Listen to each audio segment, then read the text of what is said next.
विठ्ठल विठ्ठल विठ्ठल विठ्ठल विठ्ठल विठ्ठल विठ्ठल विठ्ठल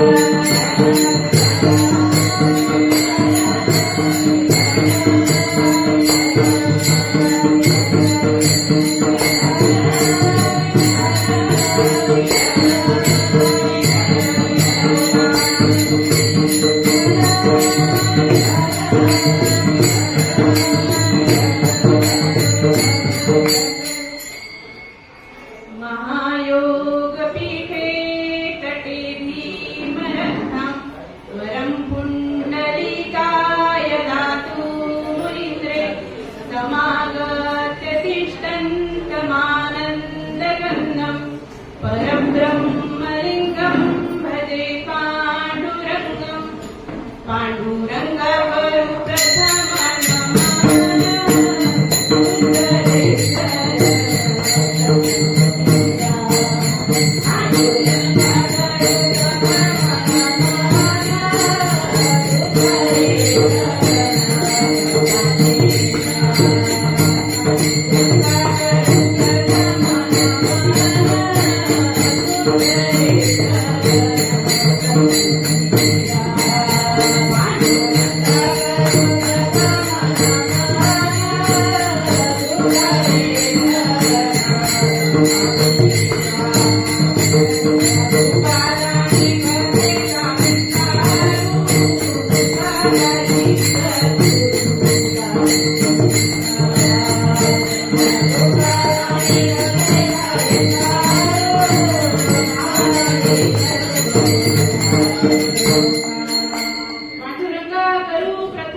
जगतवंदनीय देहू निवासी महान संत, सुप्रसिद्ध असे संत जे या भागवत धर्माच्या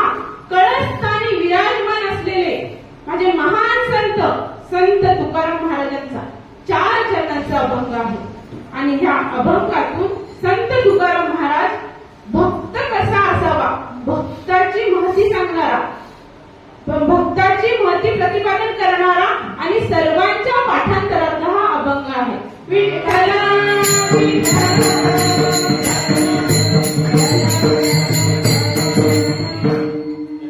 आज ह्या शिबिरासाठी आपण सर्वजण मोठ्या आनंदाने, उत्साहाने आणि प्रेमाने ह्या क्षेत्रावर उपलब्ध आहात. हे क्षेत्र म्हणजे काय? परम पवित्र असं क्षेत्र, देवाची आळंदी. कुरुक्षेत्रामध्ये भगवान श्रीकृष्णाने अर्जुनाला अमृताची संजीवनी पाजली, गीतेचं अमृत पाजलं आणि तेच गीतेचं अमृत 750 वर्षापूर्वी त्यांच्या मुखातून उतू गेलं. असे माझे महान संत ज्ञानोबा माऊली ह्यांच्या पदस्पर्शाने पावन झालेली ही भूमी आणि ह्या आळंदी क्षेत्री मज कामराला या ठिकाणी कीर्तन करण्याची संधी मिळते, ती फक्त दीपक देवणे महाराज आणि संचालिका ताईंमुळे. मी त्यांच्या मनापासून आभार मानते. लोकमान्य टिळक म्हणाले होते की देशाला स्वातंत्र्य मिळाल्याच्या नंतर मी सगळ्यात पहिलं काय करेन तर हजारो कीर्तनकार तयार करेन. आणि ते लोकमान्य टिळकांचं म्हणणं कशासाठी होतं बरं? कारण की जे मिळालेलं स्वातंत्र्य आहे ते जर नामस्मरणाने आणि भक्तीच्या वाटेने जर पुढे गेलं तर ते चिरकाळ टिकणार असेल. आणि हे लोकमान्य टिळकांचं स्वप्न सत्यात उतरवण्याचं काम जेवणे महाराज आणि संचालिका ताई हे दाम्पत्य गेली 12 वर्षापासून हरिकीर्तन प्रबोधिनीच्या माध्यमातून करत आहेत. देव, देश आणि धर्मासाठी त्यांचं हे कार्य आहे. त्यांना मी प्रणाम करते. त्यांच्या या कार्याला मी मनापासून प्रणाम करते. माझ्या या कीर्तनासाठी उपलब्ध असलेले साथकरी नाद ब्रह्म आणि संवादिनीची साथ द्यायला जे उपस्थित आहेत महाराज विणेकरी ताई, मी सगळ्यांना नमन करते. समोर उपस्थित श्रोते मंडळी आणि परीक्षक वृंद, प्रभू तुम्ही महेशाची या मूर्ती, मी दुबळी अर्पित असे भक्ती, बोल जरी गंगावती तरी स्वीकारा लेखी. मी दुबळी आहे, मी काय भक्तीचं वर्णन करणार, जे काही करणार आहे ते स्वीकारून घ्या. या ठिकाणी उपस्थित असलेल्या प्रत्येकाच्या हृदयामध्ये स्थित असलेल्या त्या परमात्म्याला श्रद्धापूर्वक भावाने नमन करते आणि माझ्या कीर्तनाला सुरुवात करते.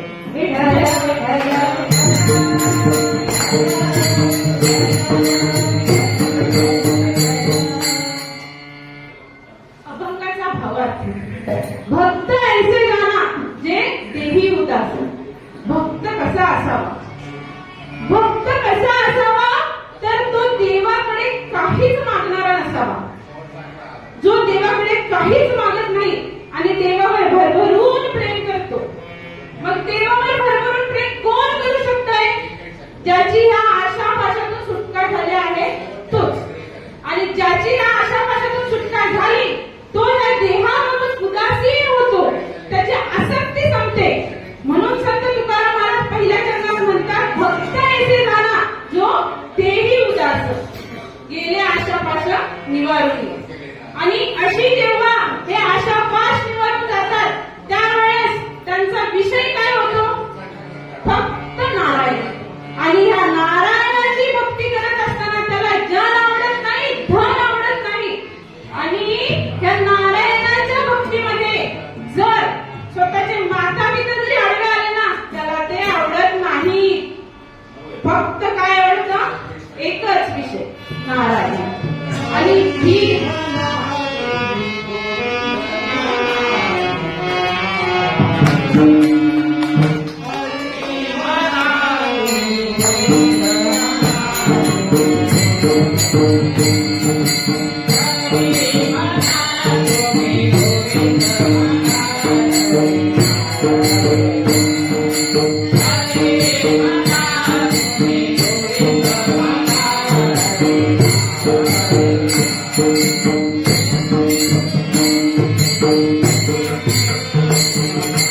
अगदी ते निर्वाणीचं असू द्या, त्याच्या मागे पुढे साक्षात नारायण उभा राहतो आणि त्याचं रक्षण करतो. आणि शेवटच्या चरणात काय म्हणतात तुकाराम महाराज? तुका म्हणे सत्य कर्म व्हावे सहाय्य, घातली या भय नरका जाणे. कर्म कसे करा? सत्यच करा. पण जर तुमच्याकडून केले जात नसतील तर जे सत्य कर्म करत आहेत त्यांना सहाय्य करा. आणि जर सहाय्य करता येत नसेल, त्यांना जर तुम्ही आडकाठी आणली, त्यांना जर तुम्ही त्रास दिला, तर तुमचं नरकात जाणं निश्चित आहे. हा अभंगाचा सरळ सरळ भावार्थ. विठ्ठल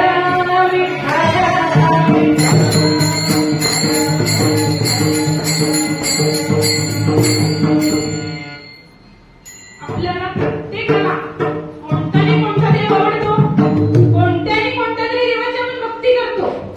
पण आपलं कसं आहे बघा, भक्तीपेक्षा मागण्यात जास्त आहे. परंतु एक गोष्ट लक्षात असू द्या, देवाला मागणारा भक्त कधीच आवडत नाही. मग देवाला कोणता भक्त आवडतो? जो देवाकडे काहीच मागत नाही आणि देवावर भरभरून प्रेम करतो. आणि ज्या वेळेस देवावर भरभरून प्रेम करू लागतो ना, त्यावेळेस देवच त्यांचा सखा होतो. मग देव सखा झाल्याच्या नंतर अजून काय पाहिजे जीवनात?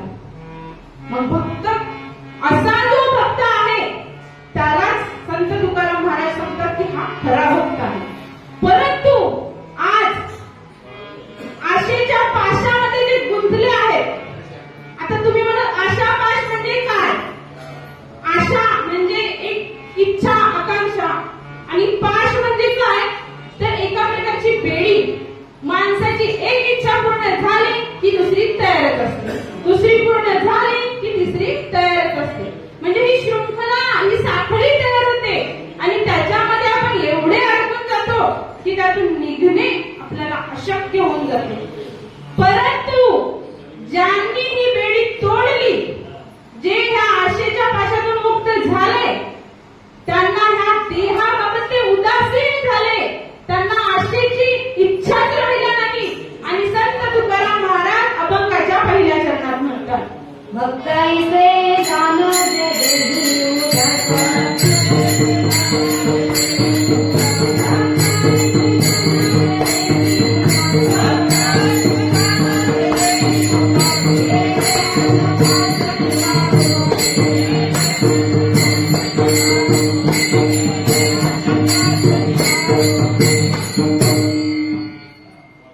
ज्यांची ह्या देहाची आसक्ती संपलेली आहे, जे ह्या बेडीतून बाहेर पडलेले आहेत, तेच खरे भक्त. परंतु आज जे आशेच्या पाशात गुंतलेले आहेत ना, ते हा जो मानव देह, अनमोल असा जो आपल्याला देह मिळालेला आहे, त्या देहाचा ते नाश करताना दिसत आहे. मला फक्त सांगा, ह्या मानव देहाच्या व्यतिरिक्त असा कोणता देह आहे का ज्यामध्ये देवाचं नामस्मरण, भजन, पूजन करता येतं? कोणता प्राणी आहे? कोणता पक्षी आहे?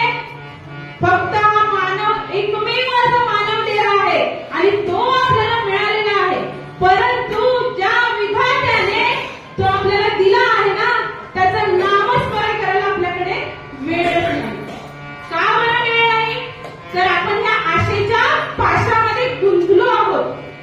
अहो, एवढा महाभयंकर प्रकोप, त्या निसर्गाचा प्रकोप कोरोनाच्या रूपाने पाहिला ना आपण सगळ्यांनी, किती महाभयंकर प्रकोप होता. आणि त्या प्रकोपातून सुद्धा त्यांनी आपल्याला तारलंय, आपल्याला एक संधी दिलंय. का? तर आता तरी स्मरा, आता तरी त्या परमात्म्याला स्मरा, आता तरी त्याचं नामस्मरण करा. परंतु आपण या आशेच्या पाशात गुंतल्यामुळं आपल्याला वेळच नाही.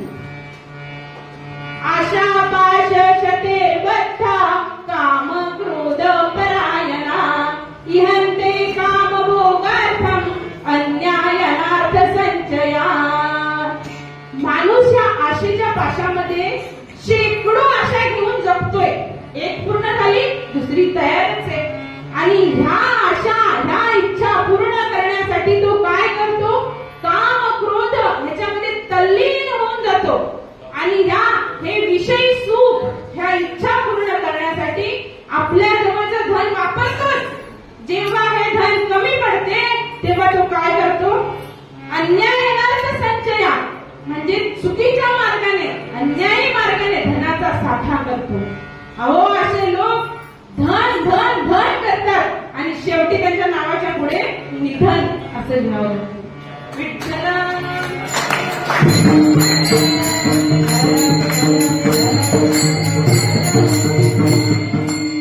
मग हे धन धन धन आपण करतो ना, ह्याच्याचमुळे एकदा काय झालं तर त्या लक्ष्मी मातेलाच गर्व झाला, तिलाच अहंकार झाला आणि ती आपल्या पतीला म्हणजे नारायणाला म्हणते, देवा ह्या जगात सर्वात श्रेष्ठ मीच, कारण की प्रत्येक माणूस आहे तो फक्त माझ्या मागे फिरतोय.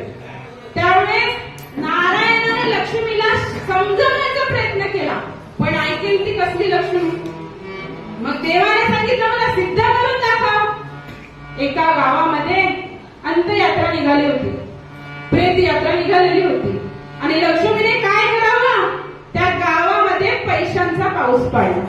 आता पैशांचा पाऊस पाडल्याबरोबर जे प्रेत यात्रेला मंडळी आली होती सगळे पैसे जमा करायला लागले. अहो एवढंच काय, ज्यांनी प्रेत खांद्यावर घेतलेलं त्यांनी ते खाली ठेवलं आणि पैसे जमा करताय. हे पाहून लक्ष्मी म्हणते, बघितलं ज्यांनी प्रेत घेतलाय ते पण खाली ठेवलं आणि प्रत्येक जण माझ्या मागे आहे. त्यावेळेस नारायण काय म्हणाले, लक्ष्मी नीट लक्ष दे, सगळे तुझ्या मागे फिरताय परंतु ते जे प्रेत आहे ना ते तुझ्या मागे फिरत नाहीये, कारण त्याच्यामध्ये मी नाहीये. जोपर्यंत ह्या देहामध्ये मी आहे ना तोपर्यंतच तुला किंमत आहे ह्या जगामध्ये. तुझे ही धन दौलत संपत्ती गाडी घोडी बंगला ह्याला किंमत कुठपर्यंत आहे, जोपर्यंत या हृदयामध्ये नारायण आहे. ज्या वेळेस हा नारायण निघून जातो त्यावेळेस त्या लक्ष्मीची किंमत किती होते, कवडी मुळच. परंतु ह्या नारायणाला जाणून घेऊ शकत नाही, कारण या आशेमध्ये जे एवढे गुंतले आहेत ना ते नारायणाला जाणू शकत नाही. आशाबद्ध जना काय जाणे नारायण,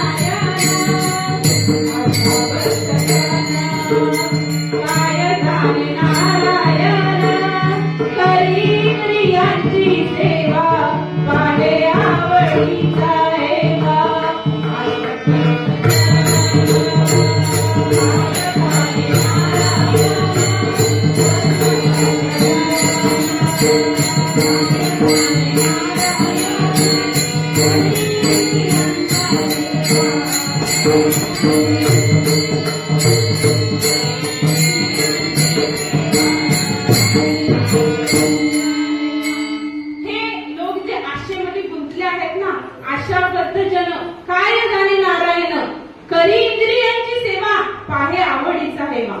अहो ते आशेमध्ये गुंतल्यामुळे त्यांना नारायण दिसतच नाही, फक्त स्वतःच्या सुखासाठी विषय सुखासाठी ते मागे पडते, सतत पडते.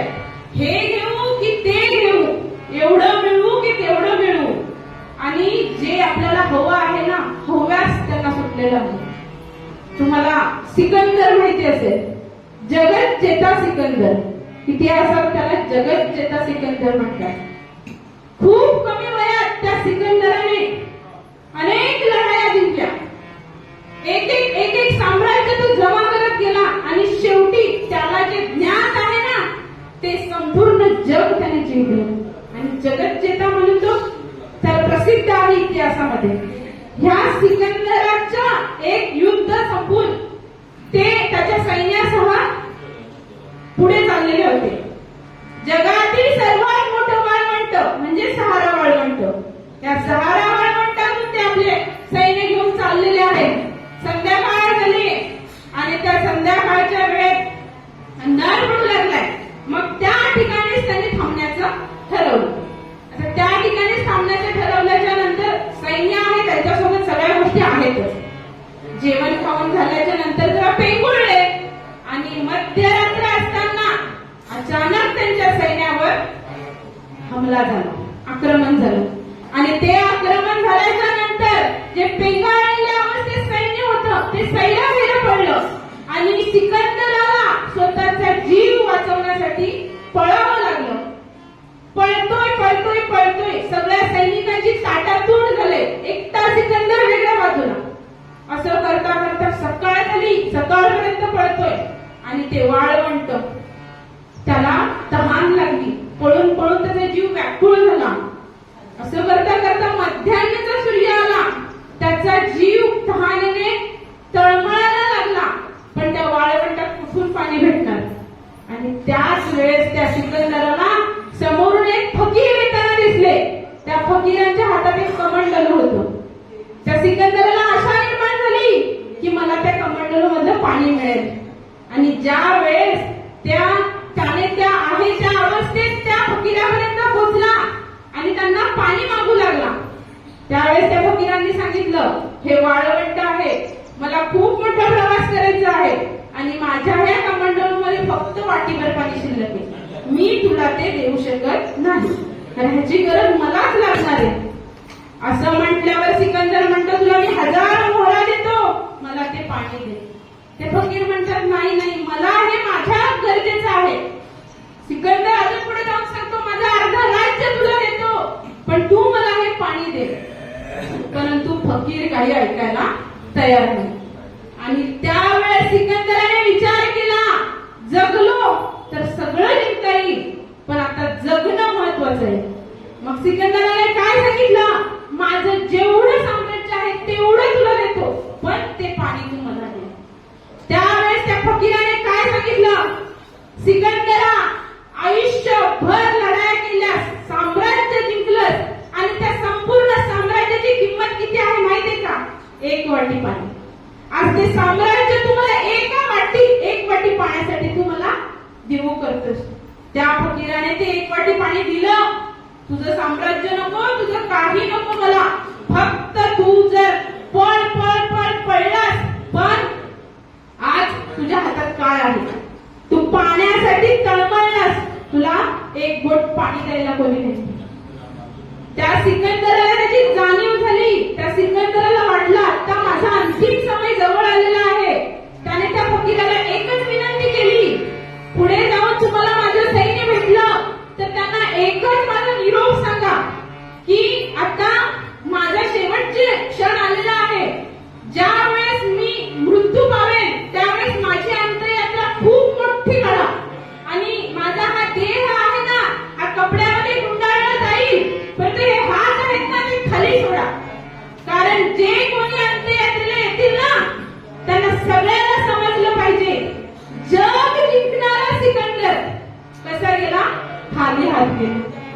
प्रत्येकाला समजलं पाहिजे, काय बरोबर घेऊन गेला. आपल्याकडे तर काय आहे, 1 फ्लॅट 2 फ्लॅट 4 फ्लॅट, त्याने जग जिंकलेलं, तो पण रिकाम्या हाती गेला. विठ्ठल